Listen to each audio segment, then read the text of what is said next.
सूरत police की कार्रवाई अब ये सख्ती यथावत रहेगी। पुलिस रात में भी पैदल मार्च कर अपराधियों को सख्त संदेश दे रही है। रांदेर पुलिस ने मोरा भागल इलाके में पैदल मार्च की। सूरत पुलिस कमिश्नर अनुपम सिंह गहलोत मौजूद रहे। 6 पीआई, 10 पीएसआई, 55 से 60 पुलिसकर्मी, महिला पुलिस और डीएसपी, एसीपी समेत अधिकारी मौजूद रहे। Report Deepak Roy you Bharat.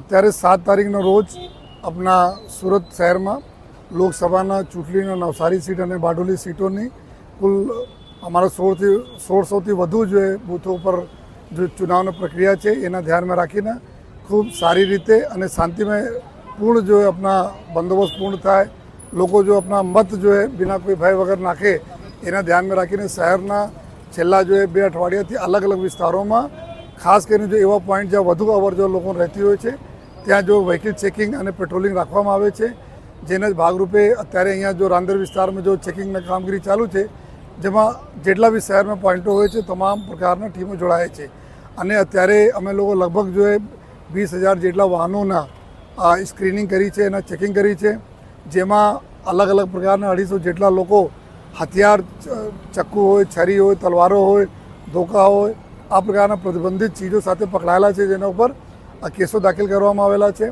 સાથોસાથ જો હિસ્ટ્રી શીટરો અને તડીપારવાળા અને એમસીઆર કાર્ડવાળા ટપોરીઓ આ બધાને ઉપર જો અટકાયતી પગલાઓની બી કામગીરી ચાલુ છે। 30 જેટલા લોકો એવું આપણેના તડીપારવાળા મળી આવેલા છે, આપણે ઘરમાંથી જો તડીપાર થયેલા હતા તો આ લોકો ઉપર બી ગુનાઓ દાખલ થયા છે જો અને સાથોસાથ 20,000 જેટલા લોકો ઉપર અટકાયતી પગલાં લેવામાં આવે છે। 70 જેટલા લોકો પાસા થયા છે અને આ પ્રકારના કામગીરીથી જેટલા બી લુખ્ખા તત્વો છે, જેટલા એન્ટી સોશિયલ તત્વો છે, જો પ્રજાને રંજાડે છે એના ઉપર અત્યારે અને આવનાર દિવસો બી સખત કાર્યવાહી અમે લોકો કરી છે।